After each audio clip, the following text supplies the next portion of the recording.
Hello, garden lovers. Welcome to the garden. We finally have rain, and I thought this is the perfect time to do a documentary video to show what damaged and what the drought did to the garden. I tried my best to water the whole time, we didn't have rain. So all of like the end of May until, 2 days ago, it was just no rain.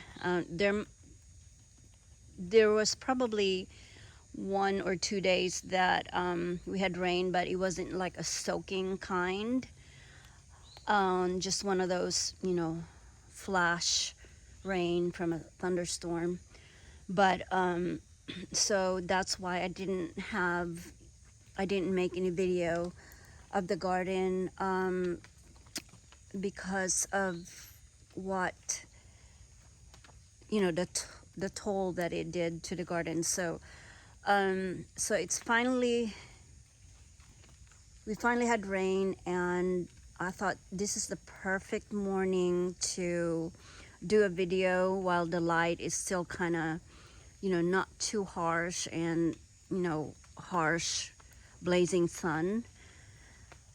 And so I'm doing this to document the garden. I just watched a previous video that I did like end of May, maybe beginning of June, and I realized that I have forgotten what it looked like, that I've forgotten how beautiful the garden was, how lush, and the flowers blooming, and so really I'm doing this video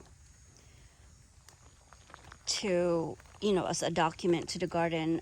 It helps me, especially in the beginning of spring, when I uncover the garden, and this it gives me an idea of where things are, because the perennials will be still sleeping, and I lose track of what's where. As a matter of fact, I made a mistake.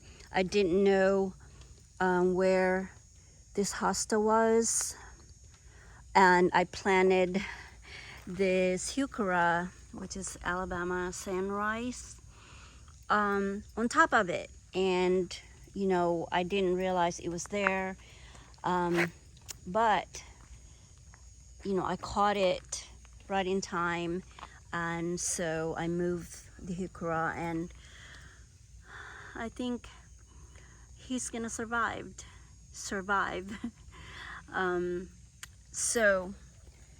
yeah, so this garden I mulched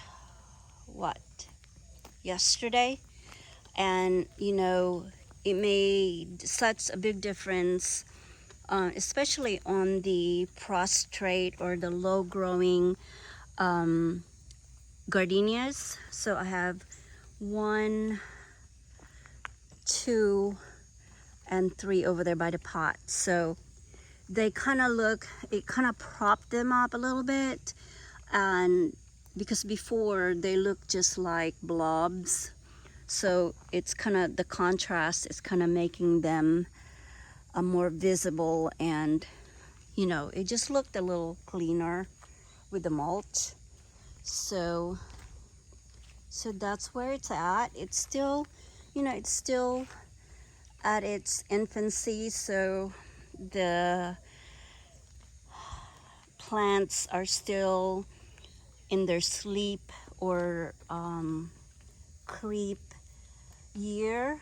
So hopefully next year, or in their 3rd year, they will bush out a little bit and look more substantial. So the hosta garden is doing well. I added this pulmonaria or lungwort, in here, and I added some annuals in the pot with the grass, and the snapdragons are kind of flopped right now. I should have cut them back, but I still have time. So now they're acting like a spiller for that pot. So yeah, the hostas, granted they, like this one especially, by the path, has been eaten. I had slugs earlier because of all the rain in May. And so yeah, some are eaten, but I guess they didn't like Empress Wu because they didn't touch it. So that's the autumn moon that we got from the beach, and the Francie along with it, it's untouched. But I guess they like the lightly colored hostas. But anyway, so this guy is a recent planting, and it's like an unknown variety from like Walmart. And I don't know, maybe, you know, hostas are very resilient, so maybe with all this rain it will perk back up, and just like that other one over there. So moving along,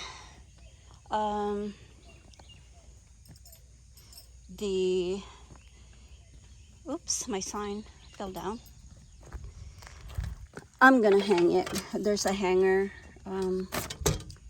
See a hanger? So I think I'm gonna hang it there to sort of kind of cover the like leftover soil that I have, you know, leave here because it's convenient, and you know, just cover my utility area a little bit. So let me back up a little bit. So from the entrance of the path to the left is the sunny border that I called my rose garden before, but oh, there's an ant. But I think, or I know that I'm gonna abandon that idea. Roses really are hard to grow, especially like the English roses that I love. They're just hard to grow in my zone, which is zone 8, a new zone.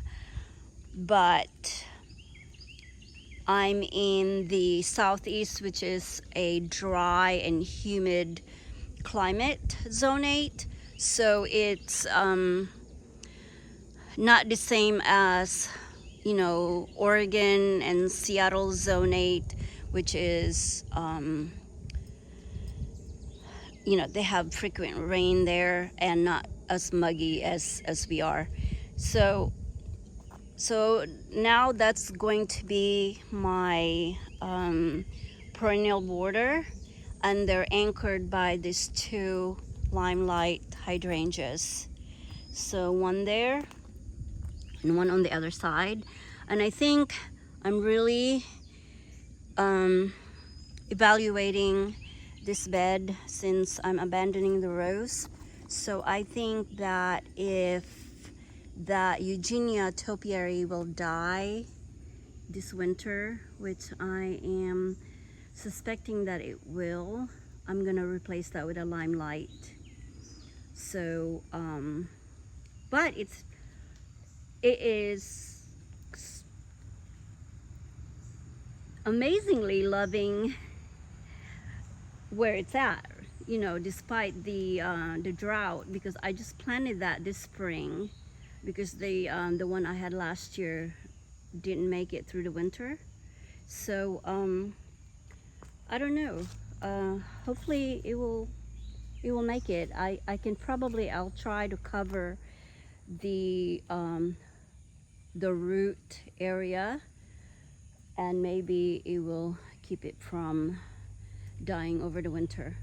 And also my succulent bowl that I put on top of that pedestal is doing really well. Of course, they love the heat and they don't need much water, but the Virginia creeper kind of crept up, and it's giving it that, you know, English vibe with the vine growing on the pedestal onto the pot, which both of them, the pedestal and the pot, which I love. It's a painted black terracotta, and they were both estate sale finds, so it's a good deal for them too. So yeah, and right on this side, the royal candles,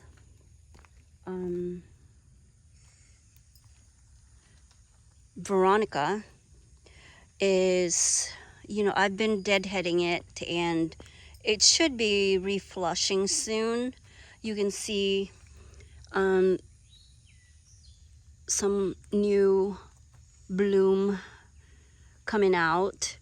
Like this one, I was deadheading yesterday actually, and there were, you know, the ones with the blooms still left on it. I just left them because the butterflies and the bees love them, and I was afraid that we were gonna have a prolonged drought, that, you know, the butterflies and the bees will have less plants to visit. So, but you know, it's doing really well, of course, and so I'm gonna repeat that as well next year because it's doing so well in my area.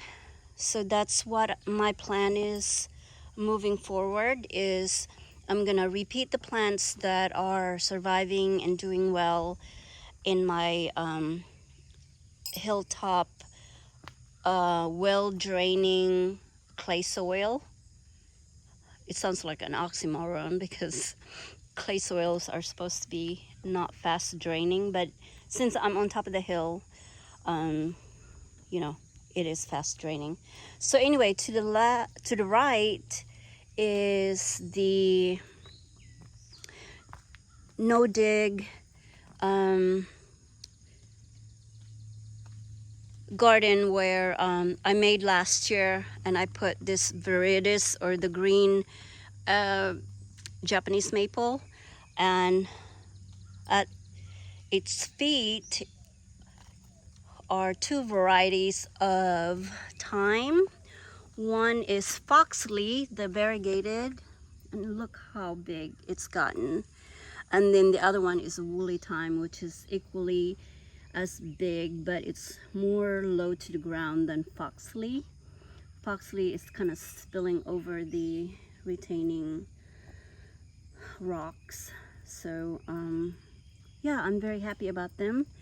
I still have to finish mulching this area. I didn't mulch here because I was putting some seeds there, and unfortunately it didn't take. It was just the wrong time, and you know, too dry. And but this daylily, the oro, it's a de oro variety, but it's not the yellow Stella de Oro. This is the purple de Oro, which is, it's an old variety of de Oro, and it was, you know, used a lot before. So it's a low growing daylily, and so they're gonna fill fill in. And right now I planted it this late fall last year, so it's understandable that there's still some gaps in between. But if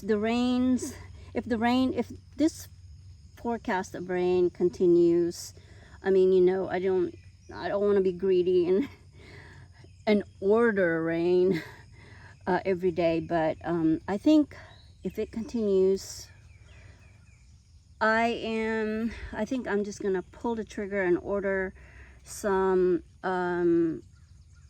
Irigeron, which is the only place I can find it is from Digging Dog Nurseries in California, and then I can put them in between there.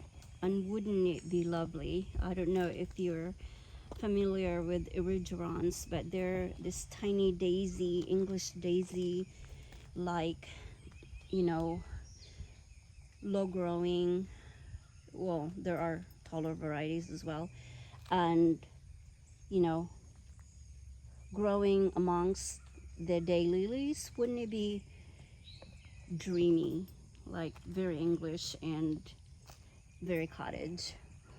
So, and then I also planted that rosemary there last year, but I think it was in this spring, and it's gotten really big. It was a tiny 4-inch pot, and it's growing there. And then this planter here, I planted soapworts, and I didn't really water them during the drought, but I know soapworts is very resilient, and I bet you tomorrow they'll be blooming. So while there's also weeds in there, which is this green variety Secretia, which is the native wandering Jew, a common name. It has beautiful blue flowers, like neon blue, and so I just left them there, and the same thing, the drought, so it was blooming earlier, and so I can easily pull them out when the soapwort will start spilling over the container. And also behind the Japanese maple are the oat grass. Well, there's 3 oat grasses in here, and it's finally I'm not gonna say bloom, but well, I guess it's blooming. But it's so pretty, the way they hang. Sorry, let me take a stand here. So they hang and they move in the wind. It's so pretty. But I had some diebacks, like that one right there. It's just because this is like the edge of the garden, and the sprinkler usually don't reach this area, so that's why. But I figured I didn't stress so much about it, because I figured grasses can take it, but obviously not the oat grass. But if they make it, if they survive this year, next year, that would be beautiful when they kind of double in size, and it will be like a backdrop there. And then of course the verbena homestead is taking a break from blooming. It's supposed to bloom all season, I mean with the right condition, I guess, but what can we do? And so, and also, but what I'm most excited about in this bed is the Helenium that I ordered from Bluestone Perennials, and it was probably, how big mail order plants are. It's like this tall, maybe less than that. It's barely, I mean, I had doubts. I thought it wasn't gonna make it, but Helenium is very sturdy and, you know,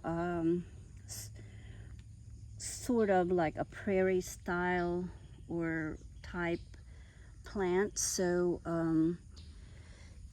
so it's just, and you know, it's proving me wrong, and it's growing. It's probably now like 1.5 feet,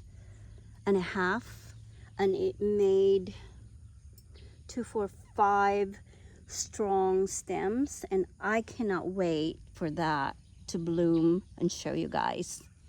It's amazing, and it's a flower named after me, so you know, Helen's flower, Helenium. So I think the variety of that is autumnal, something like that. It's like Moorheim, which is it has different colors in the bloom compared to, there's a yellow variety, and then there's, I think, a dark orange, but this is like a multi-color variety, and I can't wait to show you guys. It's really beautiful, especially in the autumn. And so that is going to bloom, it should be soon, around August, and it's basically August now. So, and then the other two that I ordered with that are these two salvias. They're the Caradonna. I actually have, like I said, I just planted it this year, so I have one bloom, and unfortunately it's supposed to be upright, but it's laying down because of the neglect on my part. I mean, you know, I could have, you know, cut that, but I don't know, I was just worried that if I cut it, that it wasn't going to survive, because it was such a tiny plant, and I didn't want to rob it of its leaves. So but anyway, it's making it, and it's going to be beautiful next year, so I can't wait for that. And then this new variety, which I forgot to look up the name of the variety. This is a new variety of gardenia. I mean, as you can see, the leaves is kind of crinkly, but this was bred to repeat flower, not like the other gardenias that you know, I have a spring flowering one, and then I have a summer flowering one, and a late flowering one, but this one is supposed to repeat flower. So, and I don't think it's going to be a tall variety as well, and it has some yellowing because of the drought condition, but it's putting up new growth, so no worries there. And then I have another homestead verbena and agora there. So yeah, that's what I'm saying about my, you know, being discouraged to make videos, is because I didn't have any blooms, and as you can see, I just don't. It's, you know, if you want to check out the video before this, you will see how different the garden looked. But it's also because what was blooming before I took out, because they're biennials, like the rose campion, and I also deadheaded the penstemon that was the star of the garden in the spring, and even these goras are also taking a break, and they're supposed to bloom all summer into the fall. And so I just deadheaded this this guy right here yesterday. So I actually dug half of it because it was smothering the pincushion flowers over here. And the pincushion I also deadheaded yesterday, so you don't see a lot of old blooms, in the hopes that it would reflush. So yeah, and then I have these tiny balloon flowers, and they are they're called Astra. The Astra, like that one is an Astra pink, and then this is the purple, and that is the purple. But can you see the difference there? That one is actually the newest planting, but this one took a toll.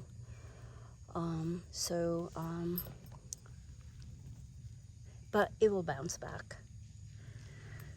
But they're the short variety balloon flowers, or platycodon, I think is how you say it. So, but the Moonlight in Paris rose, I need to fertilize the roses, so you can see some yellowing, but trust me, I also just planted that this spring, but trust me, that is doing so much better than the English roses, the David Austin ones that I have sprinkled in and around this bed, and they're not, growing as big as they should be. But anyway, so I have zinnias here, but look at this zinnia. I didn't remember that from last year, but this is reseeded from last year, and that one I remember from last year, that type of flower.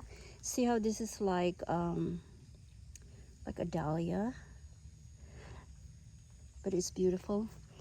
And so they self-sow there, and there's plenty of them still coming up. Like this one is a little bigger now. There's those that are still coming, and there's some somewhere in there.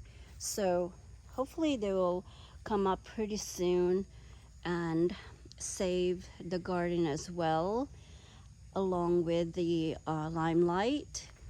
But this autumn joy sedum, which is like an ancient variety, autumn joy was very common before, and so it's putting out flower heads, which they're gonna get bigger, and they're gonna turn green, and then turn coppery color in the fall. And then right behind that, it's finally finishing up, and it's falling as well, is feverfew. So I didn't even know I had that. Like I said, I have a journal, but I look at the journal when I'm adding new plants to it, but otherwise I don't look at the journal and see what plants I have. And so I've forgotten about that one, and good thing I didn't pull it out. But at first I thought it was a cup flower, but it's not. It's feverfew. It's a native, and yeah, it's gotten really tall. So I know next year I have to put a plant support on that one. And then the Gerber daisies, it's reflushing. Well, at least that clump right there, and the others are trying as well, especially that one from the rain last night. But yeah, you can see some yellowing. And it's funny because they're supposed to be sun lovers, but they're the first one to look very wilty during midday, when I don't water them. So yeah, so there's an empty spot there. That's where the clump of rose campion was, and I'm still looking for a permanent plant to go there. I'm looking for like a low growing type of shrub, like a moundy short shrub, and preferably in a variegated color, like a white variegation, because I have lots of yellow behind it, like that kaleidoscope abelia over there. That that reads very yellow, and then also that St. John's wort yellow variety down there. So so I need something, like a white variegation or something of that coloring, so it won't be too much yellow, because the yellow Gerber daisy as well. And the sky pencil holly is doing as expected. I planted that last year as well. And then I have this variety of, which I forgot the variety. I had to go to the nursery, Plant Life Nursery, if you're in the North Georgia, North Atlanta suburb. He's a native plant grower, so I got this from him. It has pretty yellow, it already bloomed, but it has this wispy, feathery leaves compared to the original variety, which is, I'll show you over here. So the original St. John's wort, it has this kind of leaf. Ooh, hello. I will get that taken care of and put that vine killer on it. This is a wisteria.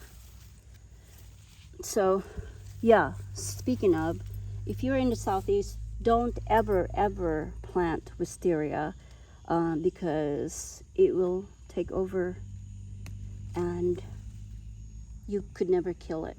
But anyway, so the original St. John's wort is this. It has this type of leaf, but it's just green like this. But this is this yellow variety, and which I got free from a while back from a nursery that was trying to get rid of their, like, an end of season sale. So they have lots of autumn plants, and they were getting rid of their leftover spring and early summer plants. So yeah, that was a nice contrast from all this. Like, this is another royal candle, Veronica, as you can see, and I just deadheaded them yesterday, literally. So they should reflush soon. So yeah, it's giving it contrast to all this type of leaf sizes and forms, and it's just giving it an airy air to this bed. So it's breaking up the leaf sizes and leaf forms in this area.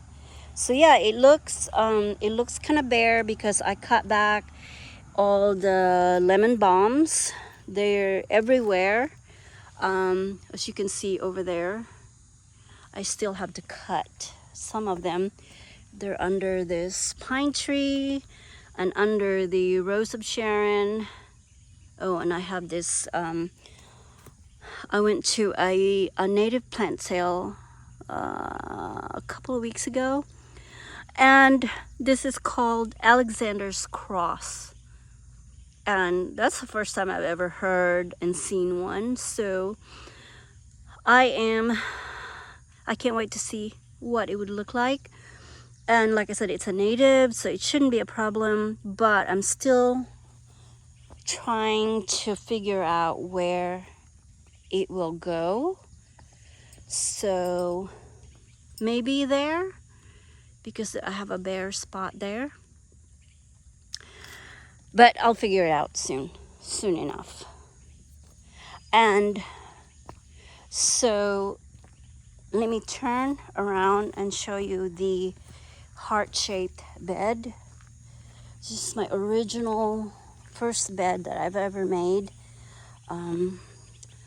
So it's heart-shaped, and I cleaned, like I pulled out a lot of mugwort from this space right here yesterday, and so now it looks bare, but it's okay. I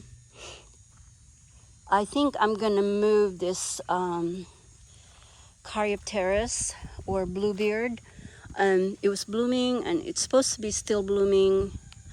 It has this blue kind of frothy type of flower, but this is deciduous, so it will completely die back, and then it grows back into a big bush. I have one by the Limelight, I think, if you noticed it, and it's huge. It's like a big bush, but this one is very shady right there, so I think I can move that, but I have to wait in the fall. Maybe I can. It's supposed to rain. It's Tuesday and it's supposed to rain. No, it's Wednesday. It's supposed to rain the rest of the week. Thunderstorm. So it'll be all right. So I can move that and then put some more hostas there.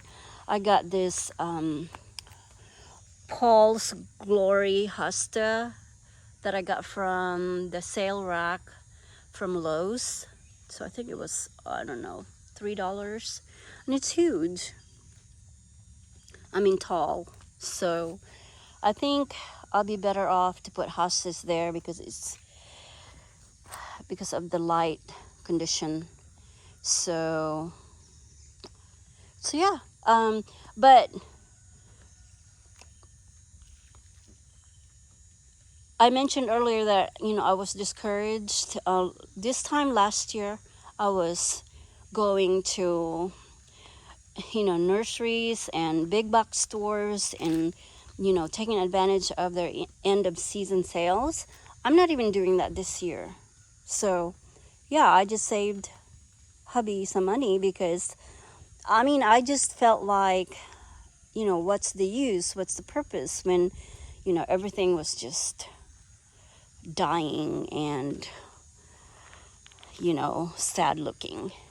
So hopefully, like I said, this rain is gonna plump everything back up, and I shouldn't be talking about just being discouraged and losing hope, because a garden is an ever changing, it's alive, and it will do what it's given, like the rain.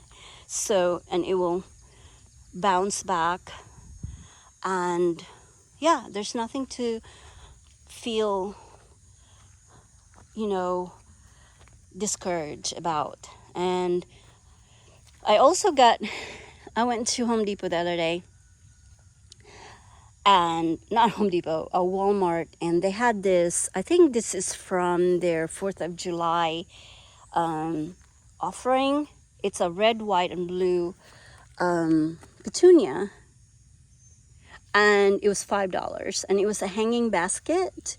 It looks a little, but I bet you after today, this is gonna put out some new flowers, and it's gonna look gorgeous again. So yeah, I mean, Walmart, and especially the Walmart in Rome, Georgia, they never take care of their plants. So it was probably the case, and then they finally watered it and then offered it for $5. I think they were like $15, $14.99 or something like that. So I planted something there. It was I can't even remember, a new herb, and I just didn't water it, and it didn't make it. So now it has petunia, which is a good thing, because I was sitting in my spot under the tree, which I show you in my butterfly garden yesterday, and a hummingbird came and touched it. It was like, "Ooh, I found something." So I didn't put out a hummingbird feeder this year. I don't know why, but at least I have petunias for them to munch on for the meantime. So yeah, this heart-shaped garden. So this is would be the left side of the heart. It has coneflowers, and then it has this oh my god,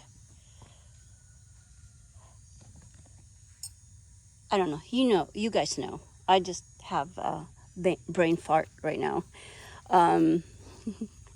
But it was blooming a lot earlier, and then the heat came, and well, the drought came, and it's taking a break right now. But it's beautiful and a nice contrast to the Echinacea purpurea, which is the native or species Echinacea.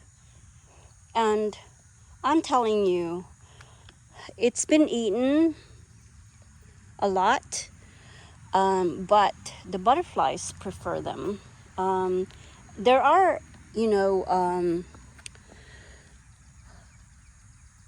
like hybrids, echinaceas, which are beautiful, different kinds, lots of varieties, but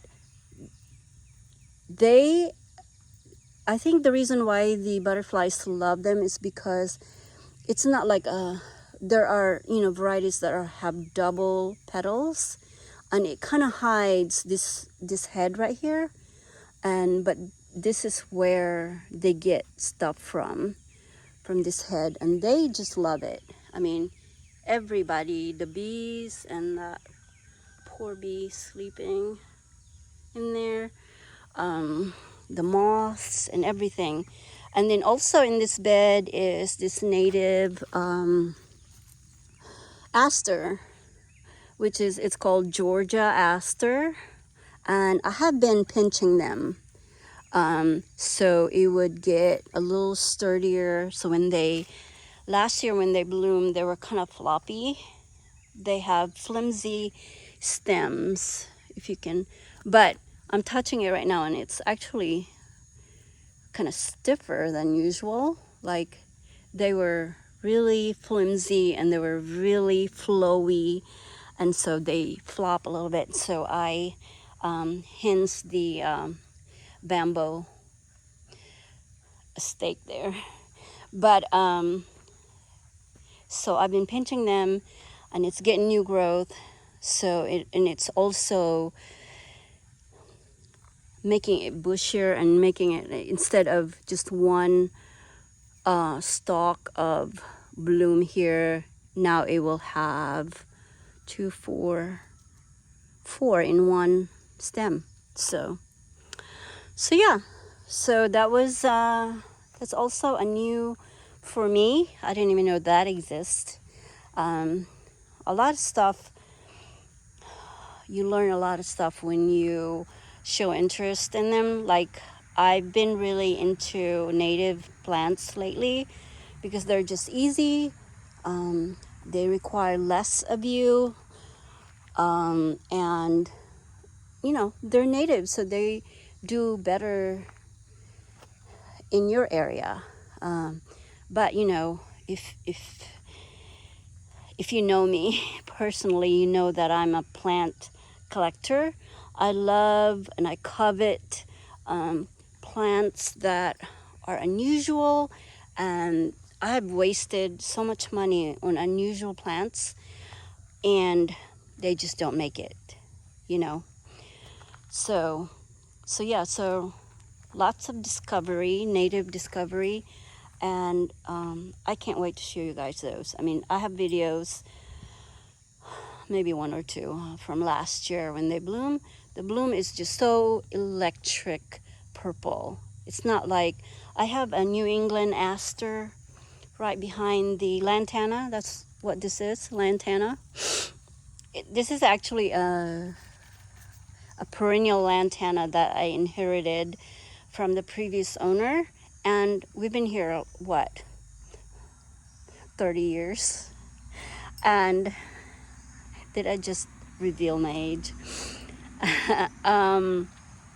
So look how nice it is. I think it's also considered native. And I've seen this planted somewhere with rich soil and fertilized and watered and all that, and it gets really huge. But mine is still big, but it's not, overbearing big. So yeah, that's how I handle robust natives, is to plant it in, well, my hilltop garden.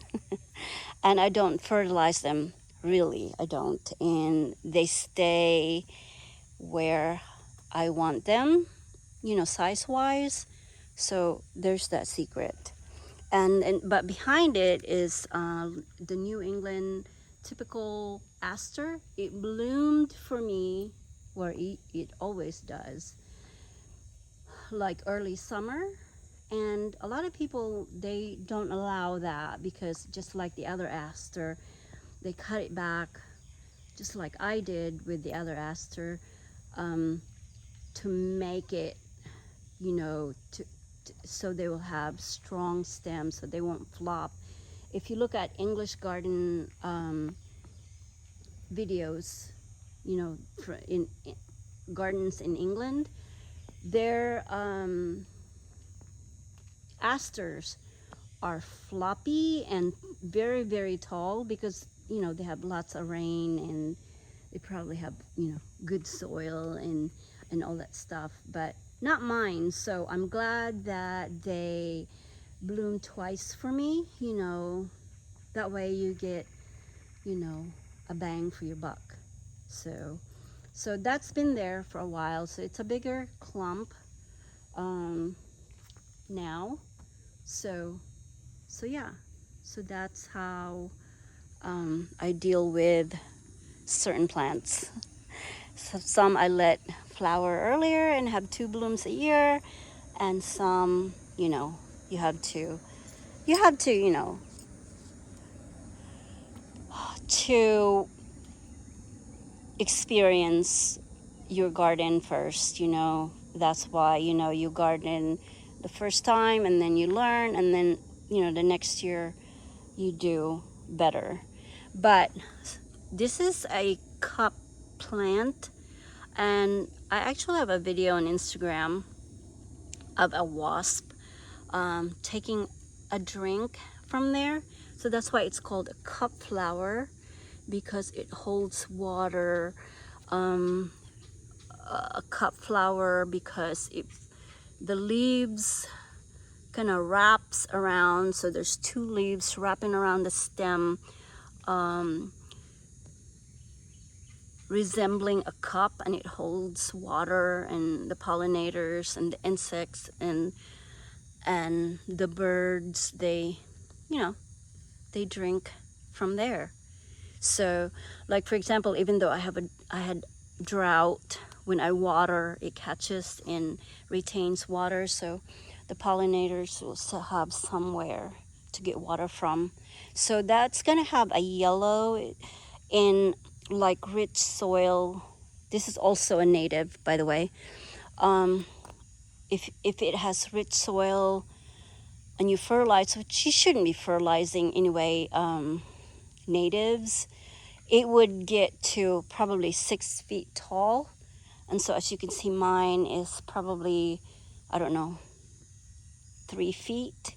It will get a little taller by the end of summer, but it will have yellow, daisy-like, beautiful flowers as well as a bonus. So I have 2 of them.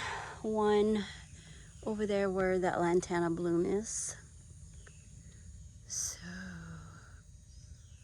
So yeah, so there'll be purple aster and this multicolored lantana, and then this yellow. I mean, there's yellow in that lantana, and then this yellow cup flower, and then the echinacea should still be blooming until the fall, and then this native Georgia aster with its electric purple flowers. So this video is getting so long, so let me move to this other side of the grass of the lawn. And so I overwintered, and excuse my metal stakes because I need them pretty soon, so I didn't move them and store them away. So I overwintered this oh my god, I'm just having a brain fart. Hold on, let me see. I got this guy. I'll think of it in a minute. So I brought it inside over the winter, and so it's coming back actually. I think I maybe need to fertilize it, but it has a couple of blooms. I was hoping maybe after this rain it will be covered in bloom, and it will kind of sort of hide that stump there, and then, you know, I mean, not completely hide, but it will distract you that there's a stump there. And by the way, I have a new species of butterfly, which is the American lady. Can you see it? Oops. So they also like the single bloom zinnias because they have easy access to the pollen. And because I'll show you, I have a double variety and I've never seen them go there. And then this is also my end of summer sale from last year, rose, an iceberg white rose. So it was because of all the rain in May, it had a case of black spots, but you know, it's recovering. It looks kind of spindly and bare right now because I took all the affected leaves instead of spraying it, and it's bouncing back. So it has you know, quite a few blooms coming up. So like I said, all that healing rain is gonna make everything bounce back. But I'm sad to report that this agastaki, which is a poquito orange variety, I got it from the sale rack of Tractor Supply. I guess I didn't water it enough, so I have 2 of them, one in the actual butterfly garden. And you know, I was just surprised because agastaki is supposed to be, you know, it's called a bee hummingbird mint is the common name. It was beautiful, beautiful, powdery orange, and it didn't make it. So I'll try again. And I'll make sure to pay special attention to it in the first year so it will make it. And I'll put it back there again. It's just so beautiful, Agastaki is. It has a beautiful scent. The leaves are scented. So, and then I have this, I don't even know, it's been here since I can remember, this type sedum, which is, it has this purple stem, and I think the leaves kind of turn kind of darker too later on. But so yeah, so I thought I have two of them, but that one looks like Autumn Joy down there. So, but this is my bed. This used to be my herb garden. That's why I have this onion, spring onion in here, and they bloom. They have beautiful bloom like most onions do. But this is my bed of turtle heads, or I call it obedient flower that are not too obedient. Because look at them. I actually just pulled some yesterday. Like I said, that's what I was doing yesterday after I spread mulch. I just tried to clean up as much as I can yesterday, and so this will bloom also in the fall with like purple flowers. So, and then of course this is the gone over penstemon, which is I think it's the purple variety. And I just left that seed head there because, nothing going on there. And, it's kind of beautiful. So, and then this, a long time ago, I made this mini water garden, and I planted this thalia, which I bought like from Home Depot or something, and it was just a tiny 4-inch pot, and it has taken over the whole pot. And so thalia, fortunately, can live in a not totally wet area. Sometimes it dries up, and look how there's more growth coming up. But it's so tall, it's sort of taller than me. But it has this tall spike of flower. Look how beautiful. And I just love the name as well. And it looks like bird of paradise leaf. And here comes the breeze. And the sun is coming out. So yeah, it's called Thalia, just like the girl's name, Thalia. And speaking of iceberg roses, it has plenty of the darn June bugs, but it's okay. And then I also planted this sail grass. I can't even remember the name, but it was from Lowe's sale rack, and it's a variegated grass.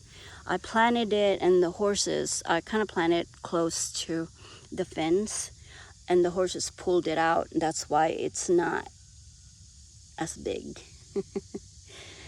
So yeah, that would fill that area in, and it's perennial grass, so it comes back year after year. And so if you notice, I'm not like the pack an area with plants, like 5 to 7 one type of plant in one area for the impact. I am the plant person, where I I am,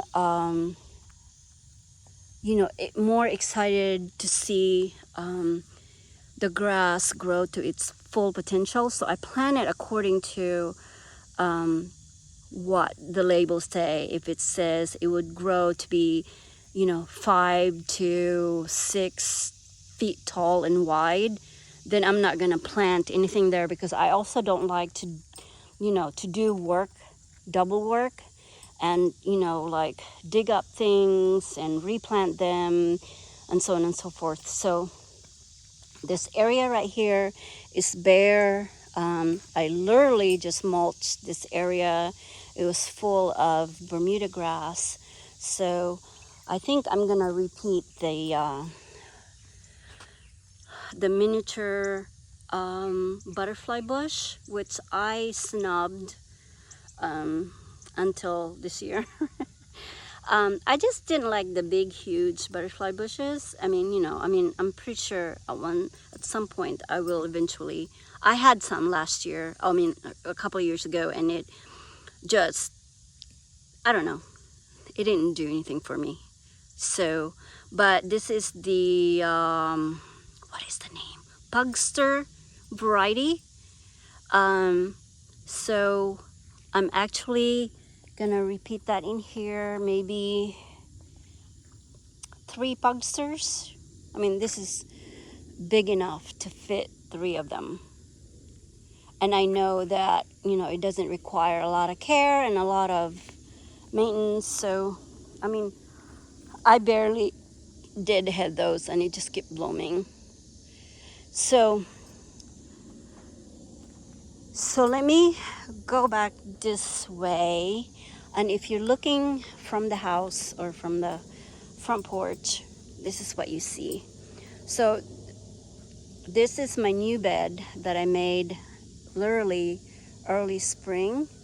And so this is, I originally called it the pollinator garden, but I don't know, I didn't see anything else in here. I've seen a lot in the sunny border, like bees and other insects, but this is mainly like a butterfly zone. So I just called it a butterfly garden.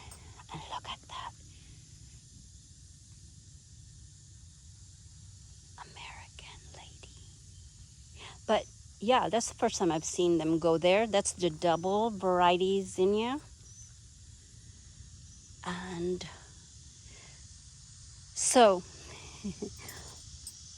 I sow zinnia seeds here early this year, and it took a while because of all the rain. Zinnias kind of love heat, and so finally, like around mid-May, I went to a local nursery in a nearby town, and I found their last flat of this white zinnias. And so I just went ahead and got them and planted them there, while the others, and look at the others, are still short. And these orange ones are actually, I dug them up from the other beds. They're like volunteers, but like, look how big this guy is, this double one. And I think it's from one of the packets that I sow here, and but the others are still short, which I don't mind, because at the end of summer I'll have them to fill in. But so yeah, and the same thing with the cosmos. Like, they're just literally getting up, except for those patch over there by the tomato. They got really big and fat and happy, and so they're finally putting out blooms, which the sun is kind of impeding the video. So because it's now getting too sunny. Oh, so this is another I went to an estate sale Friday and I got this obelisk planter. So it has a bell, so maybe the wind would ring it. And it's a planter. It's a planter attached, and then you just push it to the ground. And so another 4th of July offering from Walmart for $5, and that container actually fits there perfectly. So it's kind of hiding my gone over a daylily, which that was a beautiful variety of daylily. And then another plant from the native plant sale that I plant in a dry area so it wouldn't take over is the American germander. So that's gonna get big and tall there. And like I said, I literally just finished this bed, so I have no plantings yet, and I'm hoping to remedy that pretty soon. Maybe I can finally go and find inspiration or the the will to go find sales, end of season sale offerings at the nurseries. Okay, so let me back up. So I opted to get this and did a checkered board pattern walkway here. This was just a patch of grass, and because of the new butterfly garden bed that I make, it was kind of hard for hubby to get here and use his zero turn lawnmower. I mean, zero turn is about 60 inches wide, and it was, he has to back up and do all kinds of things, and I don't want him to be, I want him to be excited about the garden as I am, and so I'm trying to make everything easy for him as well, so he wouldn't be like, oh my God, So this is a concrete stepping stone in the two-tone, and I like it because it's no slip. It's not, slippery like a flagstone would have been that I really wanted to put in here, because this is a country garden, and with this vibe, it looks kind of like a city vibe, but it's okay. Pretty soon the silver color would eventually it would look older, and the colors would fade, and then it would look rustic and cottagey. So, and then here's my sort of like my display table, or like if I do a estate sale haul, I use this table because the lighting is so much better outside than inside. So, and I sit here, like I said, I sat here at twilight last night. I had this cafe lights that got knocked over by the storm. We had pretty heavy storm last night, and so unfortunately I have to replace it because I can't fix it. It got cut in half, so you know how that goes electricity wise. But it was a solar light, but hopefully I can find another one and not wait until next year.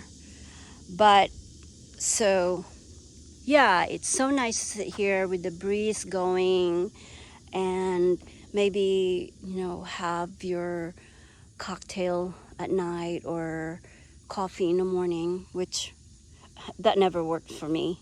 If I come here in the morning with a cup of coffee, that cup of coffee would be wasted because I'll be busy working instead of taking a moment, which I'm working on that. Take a moment to enjoy the garden without pulling weeds or things like that we gardeners usually do.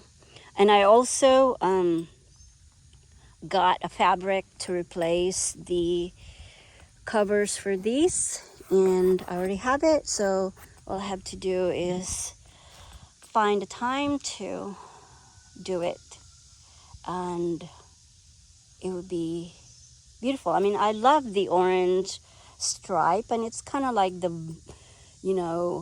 what's trendy right now is the cabana stripe, but it's just gotten to, maybe I'll just let him stay there until next year and just enjoy it. I mean, I love orange. I've always loved orange, and yeah, I have no problem with that. But so I'll just leave him until next year. And then I aside from the zinnias and the cosmos that I planted here, mainly there's a Shasta daisy there, a sail vine as well. I planted okra. I think there's 6 plants here, and I did that because when I found the white zinnias, they had a few. They were actually on sale because they were the last from their spring offerings, so they were very cheap. So I love the pale yellow okra bloom, and then I also love eating them on a stir fry along with green tomatoes, which I have so much tomatoes. I have wasted so many because I just haven't had time. I was gonna roast them and put them in a jar and save it for later, but I just haven't had the time lately. And I planted this tomato also not for me or for us, but for the butterflies as a host plant, and they never laid eggs and ate the tomatoes. And then I've known other people with tomatoes that they have that problem. The tomato hornworm devoured their tomatoes, and I'm like, well, not mine. As a matter of fact, I have so many. This is not like see how it's split, because it's not like a large fruit tomato. I think this is an heirloom variety called Black Prince. So, but I've been enjoying a green stir fry with chicken, with tuna, with hamburgers. I love stir-fried green tomatoes. So, and I even use it with eggs, and with, like in the morning, eggs with okra and green tomatoes. You should try it. It's really good. And then I have the big fat parsley that nobody's eating. It's also another host plant. And this is also another host plant. It's called, which is new to me, it's called Golden Alexander. It bloomed early in the spring, and then for the rest of the year, the caterpillar are supposed to munch on them. But like I said, they haven't found it. I mean, but there are probably a lot of host plants around me because I'm in the country. So yeah, so they didn't need what I'm offering. But here's the zinnia. It's the shell pink variety from I can't remember, Burpee, I think. So yeah, so I didn't even know there's this. So there's a double zinnia variety over there, and then there's this variety, which is You know what I mean? It's kind of like a dahlia. But then again,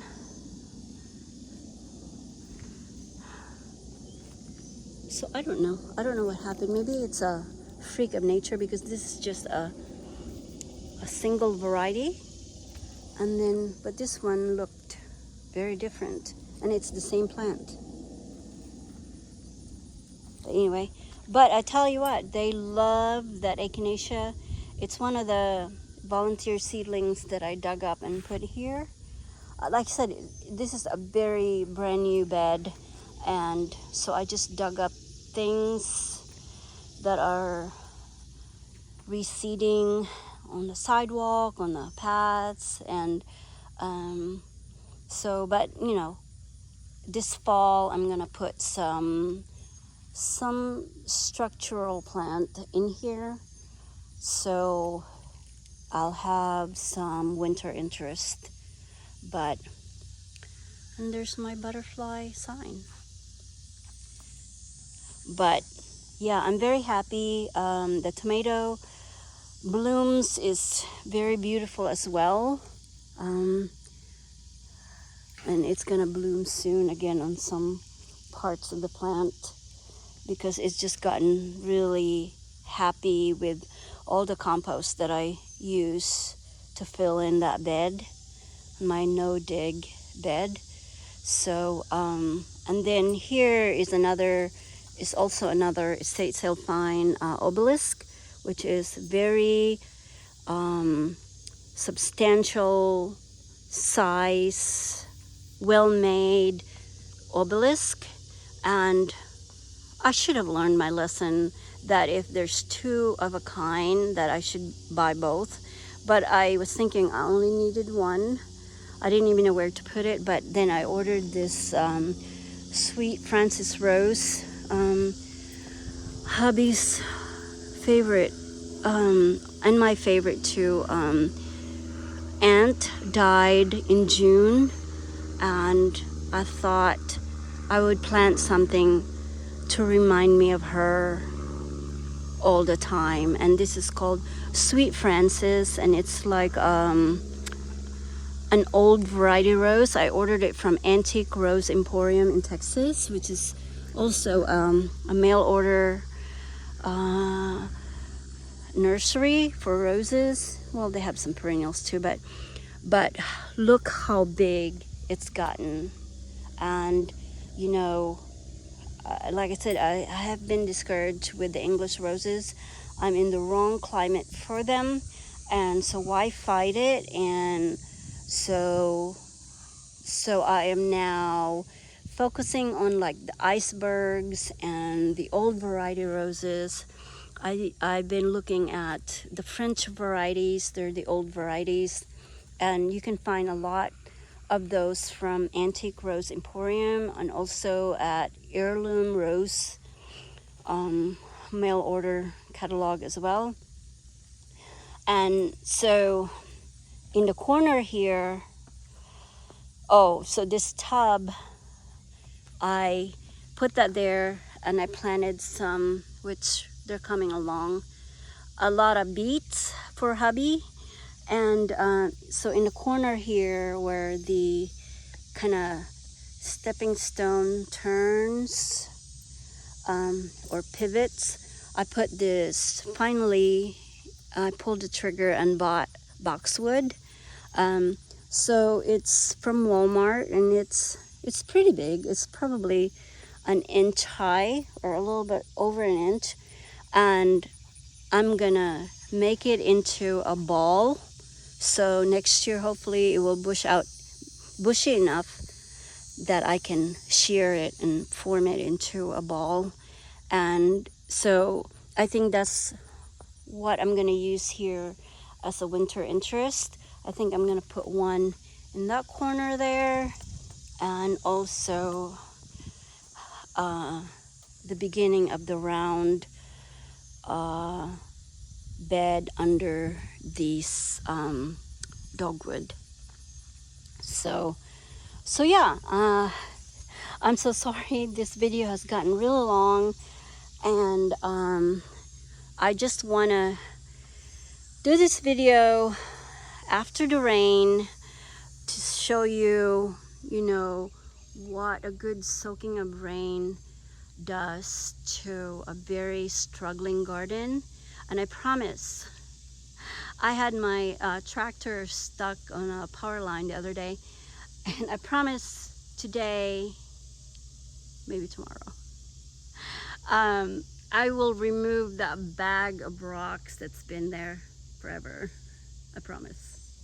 So yeah, thanks for coming along with me today to document the garden and look at some flowers. I know it's not a lot like last year, but there's still time. You know, we still have August, September, and October, and so hopefully it will get way better than this. I still have to finish this area right here. I have actually I'm gonna replace this brick edging with a metal edger that I ordered, and it should be here in a couple of days because I can't find them locally for some reason. Maybe everybody bought them and I'm just too late in the game. But I ran out of cardboard for this area, so I still have to I probably have to start there and go around, and I really want to do not river rocks, but here to put the table. But since I put the table on there, I think I'm gonna leave that. I was just experimenting yesterday. That's why I was here after dinner, before dark. And so I don't know if I just continue the concrete pavers until the end, and but I don't know. But you know, so I'll give you an update as soon as I'm finished with this area right here, and then hopefully move on to my Japanese garden that I'm gonna do in between the two buildings on the side. It's like a side yard.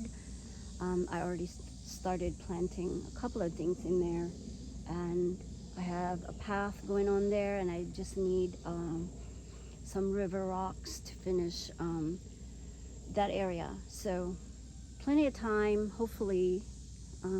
Hopefully I don't run out of time. And so, like I said, thank you for coming along with me today, and I hope you get a chance to enjoy the flowers today in your garden, and I hope to see you again somewhere down the garden path. Bye.